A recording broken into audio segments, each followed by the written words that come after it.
ताज़ा तरीन वीडियोस के लिए चैनल को सब्सक्राइब करके बेल आइकन और ऑल नोटिफिकेशन पर क्लिक करें ताकि आपको मिले हर अपडेट सबसे पहले।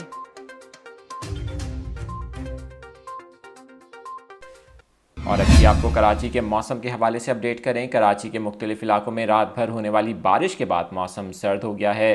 बारिश का सिलसिला थम गया है, जबकि महकमा मौसमियात ने शहर में 24 घंटों के दौरान होने वाली बारिश के अदाद शुमार भी जारी कर दिए हैं। महकमा मौसमियात के मुताबिक शहर में सबसे ज़्यादा बारिश सरजानी टाउन में 28.2 मिलीमीटर रिकॉर्ड की गई, जबकि नॉर्थ कराची में 18, गुलशन मेमार में 16.9, औरंगी टाउन में 16.2, PF बेस मसरूर पर 15 मिलीमीटर, नाजमाबाद में 13.8 और यूनिवर्सिटी रोड पर 13.7 मिलीमीटर बारिश रिकॉर्ड की गई।